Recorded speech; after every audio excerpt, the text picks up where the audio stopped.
बिस्मिल्लाहिर्रहमानिर्रहीम। अस्सलाम वालेकुम स्टूडेंट्स। आज हम चैप्टर नंबर 9 फ़िज़िकल ऑप्टिक्स के शॉर्ट क्वेश्चंस को जो है वो रीड करने जा रहे हैं। उनके शॉर्ट क्वेश्चंस के आंसर्स को सर्च आउट करेंगे। ये पार्ट 1 एफएससी फ़िज़िक्स का चैप्टर नंबर 9 है। तो स्टार्ट करेंगे। पहला क्वेश्चन जो है वो आप अपनी बुक्स पर भी देख सकते हैं। क्या क्वेश्चन है जी? Question number 1, under what conditions 2 और more sources of light behave as coherent sources.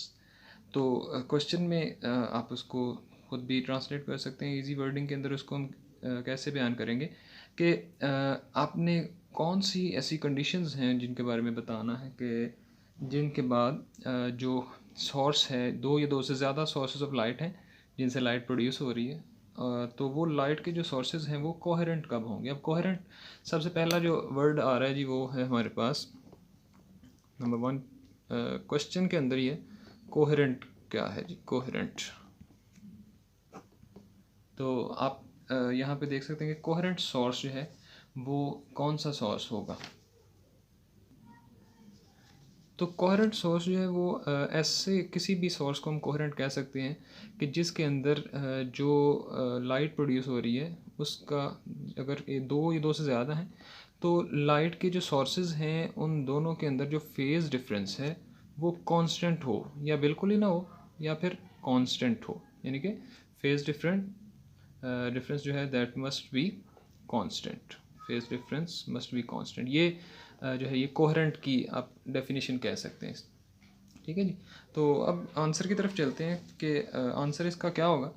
तो आंसर के लिए हमें ये बताना पड़ेगा कि दो या दो से ज़्यादा जो सोर्सेज हैं उनको हम उस वक्त कोहेरेंट कह सकते हैं, उस वक्त कोहेरेंट सोर्सेज कह सकते हैं कि अगर उनमें से निकलने वाली जो वेव्स हैं या जो भी रेडिएशंस वो एमिट कर रहे हैं वो आइडेंटिकल हों।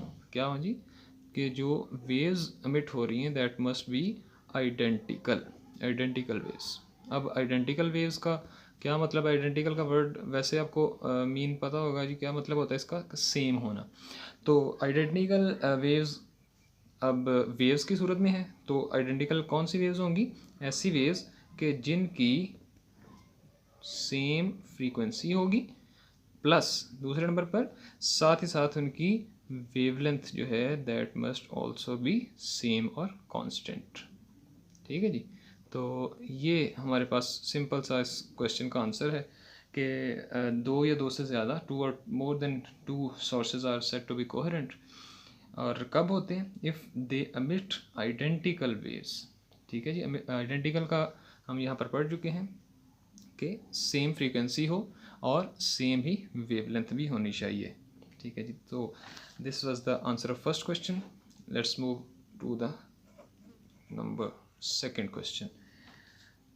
क्वेश्चन ये है जी, how is the distance between interference fringes affected by separation between the slits of Young's experiment? Can fringes disappear? Question related किसके साथ रिलेट कर रहा है जी? यंग्स एक्सपेरिमेंट के साथ। अब ये यंग्स एक्सपेरिमेंट जो है वो चैप्टर के अंदर भी है तो आप उसको भी थॉरली स्टडी कर सकते हैं। वैसे भी अब क्या है जी यंग्स एक्सपेरिमेंट में, मैं आपको क्वेश्चन का जो आंसर है वो बताता हूँ फ़िलहाल कि डिस्टेंस के कम या ज़्यादा करने से, डिस्टेंस बिटवीन इंटरफेरेंस फ्रिंजेस, इसको जब हम कम या ज़्यादा करेंगे तो उससे हमारी जो स्लिट्स हैं उनकी सेपरेशन पर क्या डिफरेंस पड़ेगा। तो उसको समझने के लिए मैं एक छोटी सी यहाँ पर डायग्राम, एक फिगर जो है वो ड्रॉ कर देता हूँ कि अगर लेट सपोज़ हमारे पास ये यहाँ पर एक एस स्लिट है और फिर थोड़ा सा उसके फासले पर यहाँ पर दो और हम स्लिट्स जो है वो कंसीडर कर लेते हैं और उसके सामने स्क्रीन है। ठीक है जी। तो अब क्या है जी, ये हमारे पास यहाँ पर क्या होगा, सोर्स में से जो लाइट है वो अमिट होगी। ठीक है जी। लाइट के अमिट होने के बाद फिर यहाँ पर वो पहुँचेगी। ये आपको पता है डायफ्रैक्शन के प्रोसेस का, डायफ्रैक्शन का प्रोसेस क्या होता है कि जब लाइट ये देखिए मैं डायफ्रैक्शन के बारे में थोड़ा सा बता देता हूँ। लाइट अगर देखें इस तरह से प्लेन जो है वो मूव कर रही है, जब वो किसी स्लिट में से या किसी ऑरिफिस में से पास आउट करती है तो वो बेंड हो जाती है, यानी कि वो अपनी जो शेप है, जो ज्योमेट्री है, वो कुछ इस तरह से बेंड कर देती है। ठीक है, तो इस काम को, इस प्रोसीजर को हम कहते हैं डाइफ्रैक्शन प्रोसेस। ठीक है जी, डाइफ्रैक्शन। तो जो यंग्स एक्सपेरिमेंट है उसमें भी डाइफ्रैक्शन होती है लाइट वेव्स की, और उन डाइफ्रैक्शन के नतीजे में फिर जी इंटरफेरेंस होती है, डिस्ट्रक्टिव और कंस्ट्रक्टिव इंटरफेरेंस। जहाँ जहाँ पर कंस्ट्रक्टिव इंटरफेरेंस हो रही होती है वहाँ पर हमें मैक्सिमा या ब्राइट फ्रिंज जो है वो नज़र आ जाता है, और दरमियान में जहाँ पर हमारे पास डिस्ट्रक्टिव इंटरफेरेंस होती है वहाँ पर हमें मिनिमा या फिर डार्क फ्रिंजेस जो है वो नज़र आ जाती हैं। तो ये सारा कुछ स्क्रीन के ऊपर होता है। अब इसमें क्वेश्चन का आंसर जो है वो उसकी तरफ चलते हैं। क्वेश्चन में पूछा ये गया था कि डिस्टेंस बिटवीन इंटरफेरेंस फ्रिंजेस, यानी कि यहाँ पर जो फ्रिंजेस हैं, इंटरफेरेंस फ्रिंजेस स्लिट के अंदर मौजूद हैं, उनको, उनका जो डिस्टेंस है उनको कम करने से हमें जो है वो हमारी सेपरेशन बिटवीन द स्लिट्स पर क्या असर पड़ेगा। तो उसके लिए हम ये लिख देंगे जी अकॉर्डिंग टू फार्मूला। ये आंसर है जी क्वेश्चन का, अकॉर्डिंग टू द फार्मूला। क्या फार्मूला है? हम फार्मूला लिखते हैं del Y is equal to lambda L divide by D. ठीक है जी, ये हमारे पास फ्रिंज स्पेसिंग का फार्मूला है। फ्रिंज स्पेसिंग जो है ये हम किस चीज़ के साथ उसको डिनोट करते हैं? डेल्टा वाई के साथ। मैं यहाँ पर लिख भी देता हूँ फ्रिंज स्पेसिंग।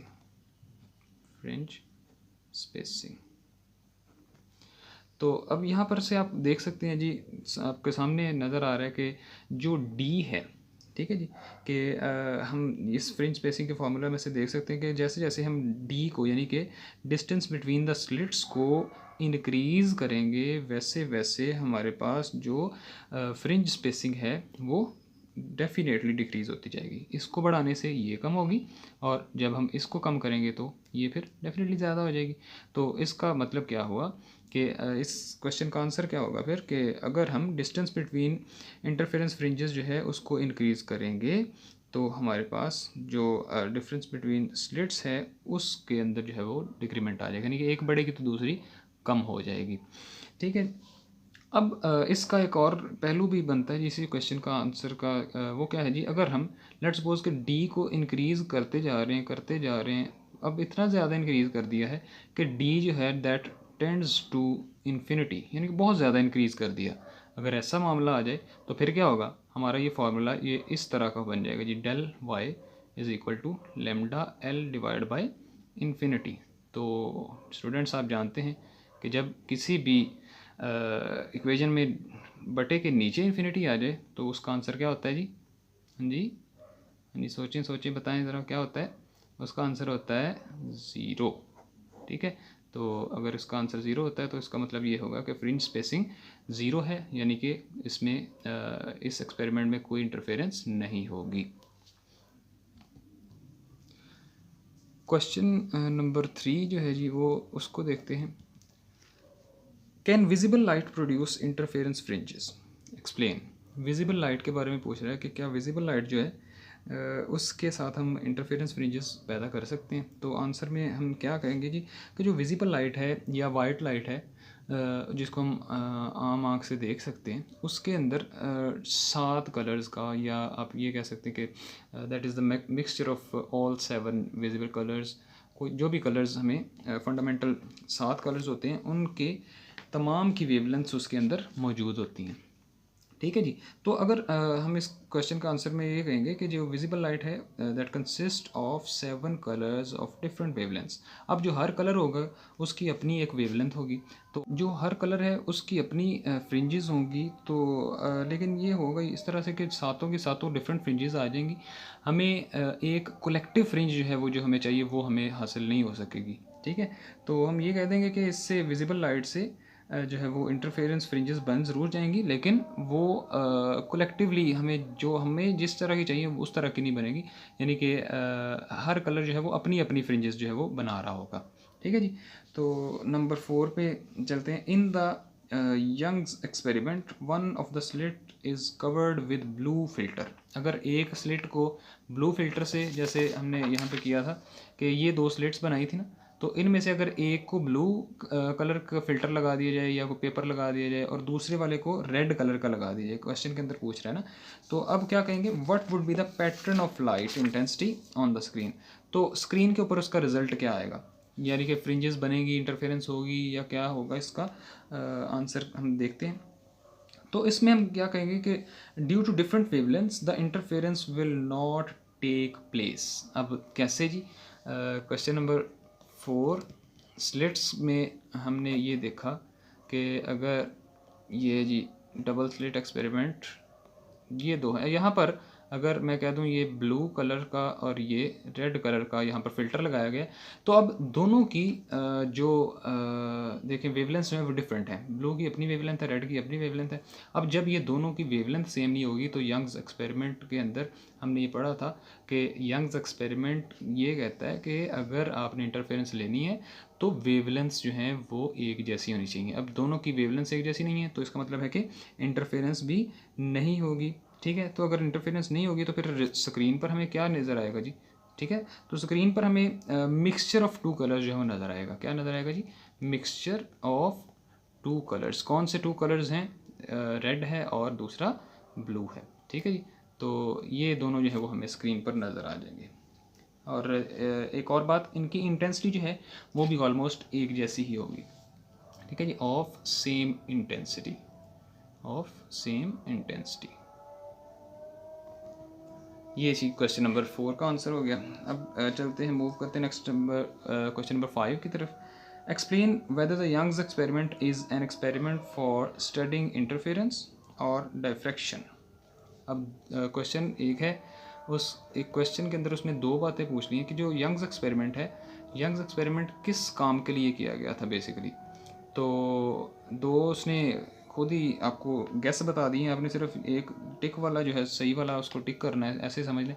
तो क्या है जी, आप ये कहेंगे कि जो यंग्स एक्सपेरिमेंट है, यंग्स एक्सपेरिमेंट बेसिकली हमें ये इंटरफेरेंस के लिए बताया गया था, यानी कि ये जब परफॉर्म किया गया था तो इसका बेसिक पर्पस क्या था, इंटरफेरेंस को स्टडी करना, इंटरफेरेंस ऑफ लाइट। ठीक है जी, ये इसका बेसिक पर्पस था, इंटरफेरेंस ऑफ लाइट को स्टडी करना। लेकिन चूंकि हमने ये देखा हुआ है कि जो लाइट है जब वो स्लिट में से पास करती है तो वो क्या करती है जी, बेंड हो जाती है, तो उस प्रोसेस के अंदर ही डायफ्रैक्शन जो है वो भी आ जाती है। लेकिन क्वेश्चन का जो आंसर है उसके अकॉर्डिंग आप ये कह देंगे कि बेशक इसके अंदर डायफ्रैक्शन जो है वो भी हो रही होती है, लेकिन जो इसका मेन पर्पस था वो क्या था, सिर्फ और सिर्फ इंटरफेरेंस ऑफ लाइट को स्टडी करना। ठीक है जी, तो ये आंसर था क्वेश्चन नंबर 5 का। अब मूव करते हैं जी नंबर 6 की तरफ। Question number 6, an oil film over a wet footpath shows colour. आपने ये देखा होगा, मैं इसको एक्सप्लेन कर देता हूँ। Explain how does it happen, ये कैसे होता है। ये आपने कभी देखा होगा कि सड़क पर या किसी फुटपाथ पर जहाँ पर कहीं ऑयल गिरा हो ना, ऑयल के ऊपर जब पानी जो है वो पड़ता है, ऑयल प्लस वाटर, जब ये दोनों मिक्सचर बनते हैं तो एक डिफरेंट कलर्स का कॉम्बिनेशन सा हमें जो है वो ना ब्यूटीफुल और ब्रिलियंट कलर्स जो है वो नज़र आना शुरू हो जाते हैं। तो वो जो मिक्सचर होता है वो हमें नज़र आता है, वो कैसे होता है, हाउ डज़ इट हैपन, ये क्वेश्चन में पूछा गया है। तो ये इसका भी जो आंसर है वो भी सिंपल सा ही है कि जो कलर्स अपीयर हो रहे होते हैं वो किस वजह से होते हैं, they appear due to interference of light, interference of light. तो जब ऑयल किसी जगह पर रखें, ऑयल के अंदर आप वाटर को ऐड कर दें तो एक मिक्सचर ऑफ कलर्स जो है वो हमें नज़र आ जाता है। तो उसके नज़र आने की वजह जो है वो हमने पढ़ ली, वो क्या है जी, इंटरफेरेंस ऑफ लाइट। अब इसको आप ऐसा कर लीजिएगा कि पेज नंबर 201 बुक पे देख लीजिएगा, 201 पेज, और डायग्राम नंबर 9 फिगर नंबर 9.4 जो है इसको आप एक बार स्टडी कर लीजिएगा। ठीक है जी, अब आगे इसी तरह नंबर 7 की तरफ मूव करते हैं। Question number 7, could you obtain Newton rings with transmitted light. Newton rings, इसका भी एक टॉपिक है जी पूरा चैप्टर के अंदर। क्वेश्चन नंबर 7 न्यूटन रिंग्स का टॉपिक है।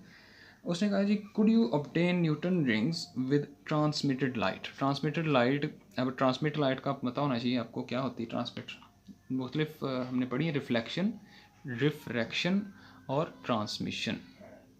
तो ट्रांसमिशन का मतलब ये है, ट्रांसमिटेड लाइट का मतलब क्या है कि जब लाइट किसी भी सोर्स में से या किसी हर्डल में से पास आउट होती है, लेट्स सपोज ग्लास में से पास हो रही है, तो अगर उसका कुछ हिस्सा वापस आ जाए तो उसको हम कह देते हैं कि वो रिफ्लेक्ट हो गई। लेकिन अगर जो हिस्सा उस सोर्स में से आगे पास कर जाए, उस हर्डल में से, उस ऑब्स्टेकल में से आगे गुजर जाए, तो उसको हम कह देते हैं कि वो ट्रांसमिट हो गया। ठीक है, या पानी के अंदर भी इसी तरह लाइट अगर चली जाए तो उसको भी हम कह देते हैं कि ये ट्रांसमिटेड पार्ट है।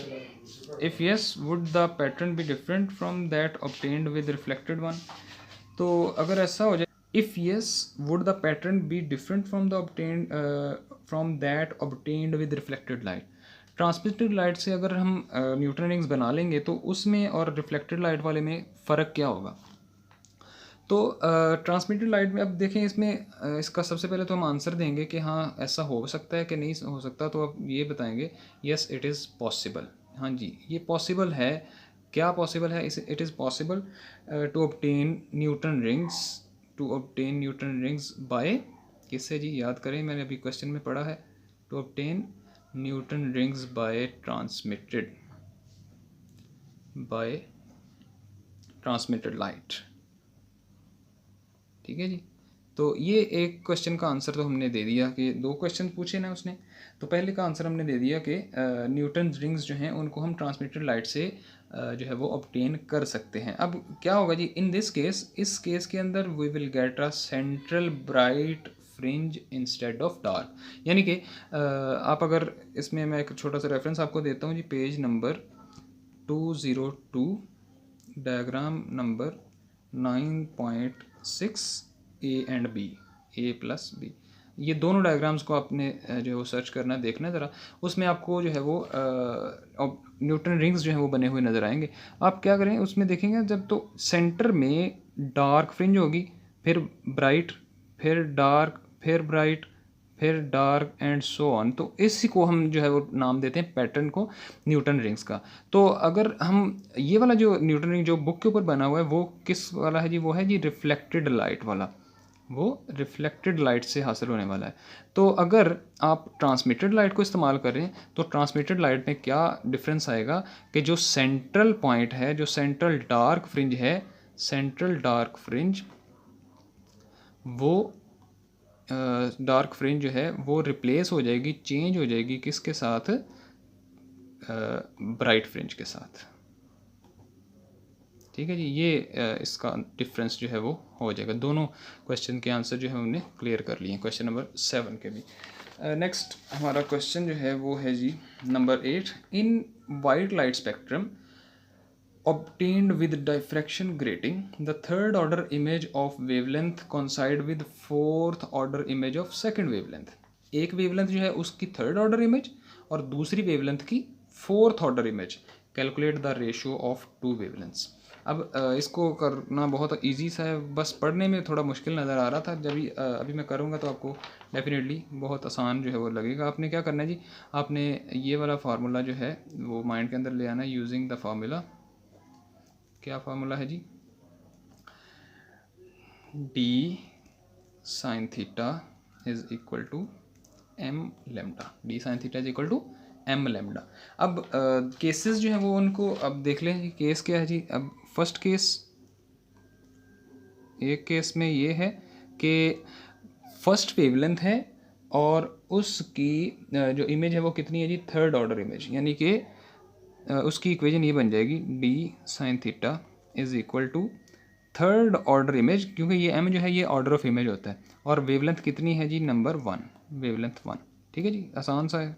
अब दूसरे में देखेंगे, अब आपको ये खुद ही पता चल जाएगा। उसमें ये कहा गया है कि fourth order image of wavelength 2, fourth order image of wavelength 2, fourth order image of wavelength 2। मुश्किल था? बिल्कुल भी नहीं। ठीक है ना जी। तो अब आपने क्या करना है, ये दो इक्वेशंस आपके पास आ गई, नंबर 1 एंड नंबर 2। सिंपली आपने इन दोनों को इक्वेट कर देना है। ठीक है जी, इक्वेट कर दें। इक्वेट नहीं करना तो दूसरा तरीका ये भी है कि आप उनको डिवाइड कर दें, मोर इजी, ज़्यादा आसान रहेगा डिवाइडिंग बोथ इक्वेशंस। डिवाइड करेंगे तो क्या होगा? लेफ़्ट के साथ लेफ़्ट डिवाइड हो जाएगी, D sine theta divide by D sine theta, और राइट के साथ राइट डिवाइड हो जाएगी, तो राइट में क्या है 3λ1 डिवाइड बाई 4λ2, ये दोनों एक दूसरे के साथ कैंसिल आउट होके क्या आंसर देंगे जी 1, और राइट पे क्या बचेगा 3λ1 डिवाइड बाई 4λ2। सही हो गया। अब इसको आप मज़ीद सिंप्लीफाई करना चाह रहे हैं तो क्या होगा जी, आपने रेशो निकालनी है वेवलेंथ्स की, तो आप इजी इस तरह से कर सकते हैं, 4 इस तरफ आएगा तो ऊपर आ जाएगा, 3 आएगा तो नीचे आ जाएगा, ठीक है। और क्या बन गया λ1 divide by λ2, this is the required ratio of wavelengths 1 and 2, ठीक है जी। ये आपका आंसर हो गया। क्वेश्चन नंबर 8 भी क्लियर हो गया। अब मूव करते हैं जी नंबर 9 की तरफ। नंबर 9 क्या है जी कि बिल्कुल आसान से ये भी, how would you manage to get more order of spectra using diffraction grating. आपने जो है वो मोर ऑर्डर ऑफ स्पेक्ट्रा ढूंढना है। ऑर्डर ऑफ स्पेक्ट्रा आपने अभी हमने थोड़ी देर पहले पढ़ा कि ऑर्डर ऑफ स्पेक्ट्रा या ऑर्डर ऑफ इमेज जो है वो किससे ज़ाहिर करते हैं हम, एम के साथ, ठीक है ना। तो क्वेश्चन का नंबर लिख लूँ मैं, क्वेश्चन नंबर 9। आपने जो है वो m की ज़्यादा वैल्यूज़ कैसे हासिल करनी है, ये क्वेश्चन है, ठीक है जी। तो फिर से वही फार्मूला मैं लिखूँगा एक बार कि D sine theta is equal to M lambda, ठीक है। तो अब यहाँ से m निकालते हैं, m की वैल्यू निकालेंगे, क्या होगा D sine theta divide by lambda. ये अब सिर्फ आपने इतना सा काम करना है। बाकी अब आपको यहाँ से नज़र आ रहा है जी कि आपने m को बढ़ाने के लिए क्या करना है, m का d के साथ रिलेशन देखना है कि अगर d बढ़ेगा तो m बढ़ेगा, ठीक है। तो दूसरी तरफ क्या है लेमडा, लेमडा के साथ m का रिलेशन क्या है, इन्वर्स है। लेमडा ज़्यादा होगा तो m कम हो जाएगा, और अगर m जो है लेमडा कम होगा तो m ज़्यादा हो जाएगा। बस ये आपका आंसर आ गया, ठीक है जी।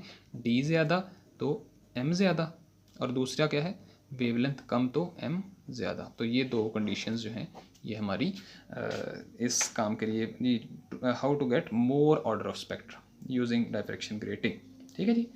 अब नंबर 10 की तरफ चलते हैं। नंबर 10 क्वेश्चन में पूछा जा रहा है how the polaroid sunglasses are better than ordinary sunglasses. Polaroid sunglasses जो हैं वो ऑर्डिनरी से कैसे मुख्तलिफ हैं या कैसे बेहतर हैं। तो पोलराइड सन ग्लासेज जो हैं, आप इसका आंसर ये देंगे, जो पोलराइड सन ग्लासेज हैं वो रिड्यूस करते हैं इंटेंसिटी को, reduce intensity of light. Light जो है उसकी इंटेंसिटी को रिड्यूस करते हैं जो भी उनमें से पास आउट हो रही होती है। तो उस वजह से अब क्या होता है जी, जब इंटेंसिटी अब देखें ना, बाज़ औक़ात आप देखते हैं कि बहुत तेज़ लाइट जो है वो रिफ़्लेक्ट होती है पानी में से, समुंदर में या ग्लास पर से, ठीक है, शीशे पर से भी, तो उसकी इंटेंसिटी बहुत ज़्यादा होती है। तो जब आप पोलराइड ग्लास इस्तेमाल कर रहे होते हैं ना, तो पोलराइड ग्लास का उसकी आप कह लें कि ये एक ख़ासियत है कि वो उसकी इंटेंसिटी को कम कर देती है, लाइट की इंटेंसिटी को कम कर देती है। तो जब लाइट की इंटेंसिटी जो है वो कम हो जाएगी तो उससे हमें क्या फ़ायदा होगा कि जो ग्लेयर पैदा होता है, ग्लेयर प्रोड्यूस होता है, उसके अंदर भी कमी आ जाती है। अब ग्लेयर क्या है जी, ग्लेयर आप ऐसे समझ लें कि एक फ्लैश है। जैसे आप कभी पिक्चर बना रहे हो ना कैमरे से नाइट में, तो फ्लैश जो है वो आपकी आंखों में पड़ता है तो आपकी आंखें जो चुंधे आ जाती हैं ना, तो उसको हम कहते हैं ग्लेयर। यानी कि आप इसको कह सकते हैं इरिटेटिंग लाइट, इरिटेटिंग लाइट। तो जब रिड्यूस हम कर देंगे इंटेंसिटी ऑफ लाइट को, तो जो ग्लेयर होगा वो भी डेफिनेटली रिड्यूस हो जाएगा। तो पोलराइड ग्लास जो है इसलिए आम या ऑर्डिनरी सन ग्लासेस से अच्छा होता है, क्योंकि वो इंटेंसिटी ऑफ लाइट की जो इंटेंसिटी ऑफ लाइट है उसको रिड्यूस कर देता है, ठीक है जी। तो ये इसका आंसर हो गया। अब आखिरी क्वेश्चन है number 11, how would you distinguish between unpolarised and plane polarised light. तो आपने लाइट को जो है वो डिफ्रेंशिएट करना है कि अनपोलराइज और प्लेन पोलराइज लाइट कैसे डिफ्रेंशिएट हो सकती है। तो पोलराइड ग्लास जो है, अब आप क्या करेंगे जी, एक पोलराइड को जो है वो दरमियान में रखें। लेट्स सपोज कि ये हमारे पास एक ग्लास है और ये ग्लास जो है ये पोलराइड ग्लास है, ठीक है जी, पोलराइड ग्लास। तो पोलराइड ग्लास जो है आपने रख दिया। अब यहाँ पर हम सोर्स ऑफ लाइट जो है वो इस्तेमाल कर रहे हैं, जहाँ से हमने लाइट जो है वो निकालनी है, पैदा करनी है। सोर्स ऑफ लाइट जब हम यहाँ से आप देखें जी, यहाँ से लाइट पैदा हो रही है, पोलराइड ग्लास में से गुजरेगी, तो पोलराइड ग्लास में से गुजारने के बाद हम आगे उसको जो है वो स्टडी करेंगे क्या होगा उसके अंदर। इसको समझने के लिए आपकी बुक के ऊपर भी एक डायग्राम बनाई हुई है इसमें जी, पेज नंबर 209, और डायग्राम का नाम नंबर है फिगर 9.15। मैं यहाँ पर लिख देता हूँ, 9.15 डायग्राम है और पेज है दैट इज़ 209। तो इसके अंदर ये मैं आपको दिखा भी देता हूँ यहाँ पे, ये वाली डायग्राम है। अब इसमें क्या होगा जी, आप अब देखें यहाँ पर अनपोलराइज्ड लाइट है। अब जब दरमियान में पोलराइड रखेंगे तो उससे वो जो लाइट है वो प्लेन पोलराइज हो जाएगी, ठीक है जी। उसके दरमियान एक और पोलराइड रखा हुआ है, फिर भी वो डेफिनेटली प्लेन पोलराइज ही रह रही है। लेकिन अगर आप क्या करेंगे कि अनपोलराइज लाइट के अंदर सामने आपने एक पोलराइड रखा हुआ, और जब आप जो पोलराइड है उसको थोड़ा सा रोटेट करेंगे, तो उस रोटेशन के नतीजे में क्या होगा कि आपकी लाइट जो है वो डिम होना शुरू हो जाएगी। जब लाइट डिम होना शुरू हो और एक टाइम आएगा कि लाइट जो है वो बिल्कुल ही ख़त्म हो जाएगी, तो उस केस में हम कहते हैं कि अगर लाइट जो है वो वैनिश हो जाए, ख़त्म हो जाए, तो वो प्लेन पोलराइज लाइट है, और अगर लाइट वैसी की वैसी मौजूद रहे तो वो अनपोलराइज्ड लाइट होगी। तो ये हमारे जो क्वेश्चंस थे वो हमने पढ़ लिए। अब आखिर में कुछ फिल इन द ब्लैंक्स हैं, उनको भी देख लेते हैं, MCQs में पूछी जा सकती हैं। देखें जी क्या है जी, नंबर 1 क्वेश्चन नंबर 9.12 के अंदर, 9.12 के अंदर जो है वो फिल इन द ब्लैंक्स हैं। नंबर 1 देखें जी, according to dash principle each point on a wave front act as a source of secondary wavelet. तो पहले इसकी डैश के अंदर जो है वो आएगा जी हाइजन प्रिंसिपल और सेकेंडरी वेवलेट, ठीक है जी, ये आप नोट कर लीजिएगा। नंबर 2 के अंदर, इन Young's experiment, the distance between two adjacent bright fringes for violet light is less than that of green light. Number 3, the distance between bright fringes in the interference pattern increases the wavelength of light used increases, ठीक है जी, यहाँ पर increases आएगा। उसके बाद number 4 में, a diffraction grating is used to make a diffraction pattern for yellow light and then for red light. The distances between the red spot will be more than that of yellow light. और फिर number 5, अब इसमें क्या है जी, the phenomena of polarisation of light reveals that light waves are transverse waves, ठीक है। ये आपने पहले भी पढ़ा होगा कि जो लाइट वेव्स हैं वो ट्रांसवर्स इन नेचर होती हैं, लॉन्गिट्यूडनल नहीं होती हैं। अभी थोड़ी देर पहले भी हमने क्वेश्चन नंबर 11 में ये पढ़ा था कि जब पोलराइड को दरमियान में रखते हैं तो लाइट वैनिश हो जाती है। इसका मतलब है कि ये ट्रांसवर्स नेचर की लाइट हैं, लॉन्गिट्यूडनल की नहीं है। ये भी उसका एक कहने के प्रूव होता है। A polaroid is a commercial polariser आएगा इसका आंसर। और आखिरी 7 वाले में, a polaroid glass reduces glare of light. अभी थोड़ी देर पहले हमने ये पढ़ा कि जो पोलराइड ग्लास है वो क्या करता है, ग्लेयर ऑफ लाइट को रिड्यूस कर देता है। तो ये आपके शॉर्ट क्वेश्चंस थे। बाकी अपना ख्याल रखिएगा, मिलते हैं किसी नेक्स्ट वीडियो में। अल्लाह हाफ़िज़।